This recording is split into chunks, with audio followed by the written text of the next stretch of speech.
Non, l'amour est-il un cercueil dont les enfants sont les clous? Donc voilà, l'amour est-il un cercueil dont les enfants sont les clous? Et vous êtes sur la positive. Ouais.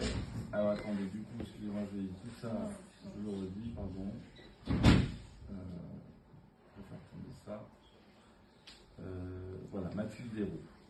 C'est comme vous l'avez dit. Je vous remercie. Messieurs les membres du jury, quel étonnement lorsque, non déçu, je me suis aperçue que mon sujet d'éloquence était en réalité une réplique d'Homer Simpson. De manière tout à fait délicate, élégante et habile, lors d'une soirée en famille, sur ce fameux canapé que tout le monde connaît, Homer Simpson a affirmé à son foyer que le mariage était une sorte de cercueil et que chaque enfant était un nouveau clou, juste avant d'étrangler Bart. Pendant ce temps-là, Lisa, elle, se demande si l'amour est un cercueil dont les enfants sont les clous. Si l'amour est universel chez les êtres humains, il est loin de faire consensus. Certains, comme Sartre et Beauvoir, font de l'amour le sens de l'existence. On est parce qu'on est aimé, ainsi on est. Dans le banquet de Platon, selon Aristophane et Socrate, l'amour ne peut jamais être heureux, puisque comblé par le désir et le manque, l'amour est en quête d'idéal permanente. Dit autrement, l'amour est éternellement miséreux. Simone Weil, quant à elle, envisage l'amour au sens de charité. L'amour est un don de soi sans s'imposer. Loin de vouloir dominer ou contraindre, il cherche seulement à être humble. À travers la dévotion, certains voient une aliénation et une soumission à l'autre. À travers l'attachement, d'autres voient un délaissement et un effacement de soi.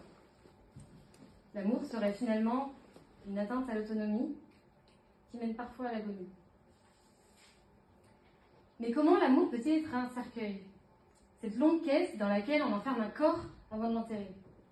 Pire, comment les enfants peuvent-ils être un outil de cet enterrement? L'amour est-il séducteur ou inquisiteur? Enchanteur ou démolisseur? Libérateur ou fossoyeur? 6h30, le réveil sonne. À peine le temps d'embrasser son partenaire, elle se lève de son lit et allume la radio. Pas une minute à perdre, 30 minutes pour déjeuner, s'habiller et un bref coup de mascara. 7h. Il faut réveiller les petits pour le petit déjeuner. Alors qu'elle enfile les chaussures au pied du petit dernier, elle entend à la radio de France Inter l'interview de cette jeune journaliste qui révèle que 30% des femmes françaises en âge de procréer ne désirent plus avoir d'enfants. Les politiques s'empressent d'appeler au réarmement démographique. Ces jeunes femmes qui ne veulent pas avoir d'enfants se délient du modèle familial traditionnel. Elles s'acquittent des cris, des couches, des courses. Elles s'affranchissent du changement de leur corps, des nuits de 5 heures, des peines de cœur et des coups de gueule. Elles s'émancipent des goûters d'anniversaire, des vacances scolaires et des dimanches avec la belle-mère. Ces jeunes femmes qui ne veulent pas avoir d'enfants épousent leur indépendance. Elles exaltent leurs aspirations professionnelles, elles dansent leur passion et investissent leurs relations personnelles. Elles embrassent leur liberté individuelle et enlacent leur apaisement spirituel. Déjà 8h, vite, il faut partir à l'école. Sur le trajet en voiture, elle se rend compte qu'elle n'a même pas dit bonjour à son partenaire. Elle se demande comment leur amour a-t-il pu se laisser ensevelir par le quotidien. Il y a quelques années de cela, alors qu'ils n'avaient pas encore d'enfants, il n'y avait pas un matin où elle se réveillait sans étreinte. Leurs regards s'étaient croisés à leurs 18 ans, sur les bancs de l'université de Bordeaux. Ils partageaient les mêmes causes et œuvraient pour les mêmes buts. Chacun apportait à l'autre ce qui lui manquait. Elle lui apportait de l'écoute et de l'introspection face à ses démons. Lui apportait de la confiance en elle et l'a encouragée à croire en ses rêves. Il était devenu prof d'histoire. Elle était devenue avocate. Ensemble, ils étaient la meilleure version d'eux-mêmes. Ils faisaient la paire. Ils se hissaient vers le haut, tels des étourneaux, qui planent sur le rythme d'une valse. 8h30. Elle dépose les enfants à l'école. La maîtresse l'interpelle pour lui rappeler la réunion des parents d'élèves. Pas le temps. Elle file. 9h10. Arrivée au cabinet. Ouf, seulement 10 minutes de retard. Elle apprend qu'une de ses collaboratrices a fait un malaise dans l'enceinte de la salle des pay-per-view alors qu'elle était enceinte. Elle était contrainte de se rendre au tribunal. Intraitable, le magistrat a refusé le renvoi. La journaliste à la radio ce matin avait raison. Marier son épanouissement professionnel avec sa vie familiale est irréalisable. Elle pensait à son amie qui a choisi de mettre de côté sa carrière. Sa maternité avait eu pour effet de diminuer de 20% de ses salaires. Tandis que cela n'avait eu aucun impact pour son partenaire, qui lui avait au contraire augmenté son chiffre d'affaires.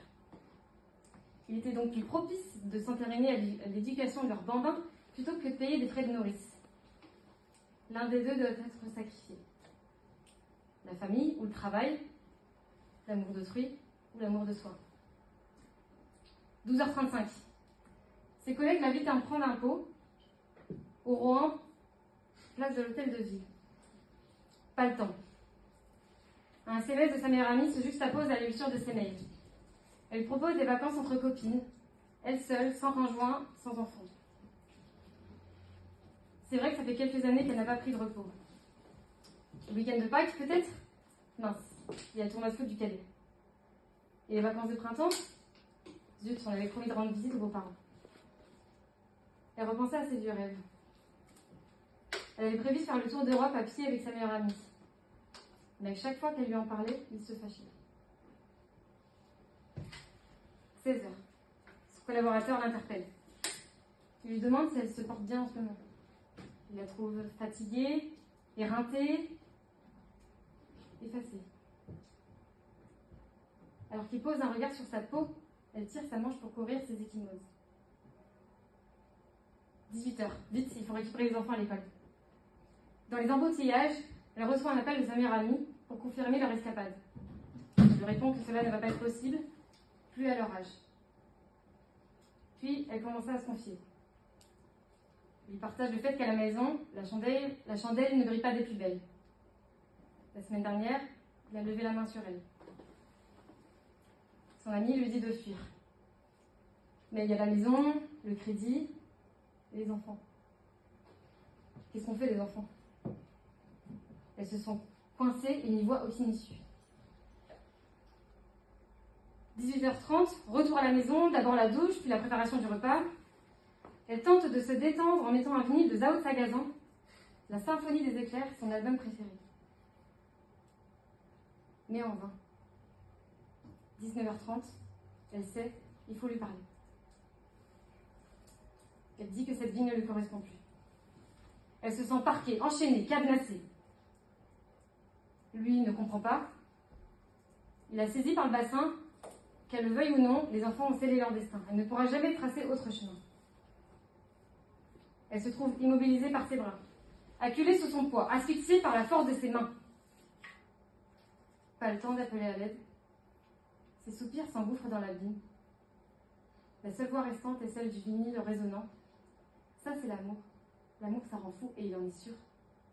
Tout s'est passé silencieusement pour arriver finalement au pire des tableaux, au croupissant, la laissant éternellement belle au bois dormant.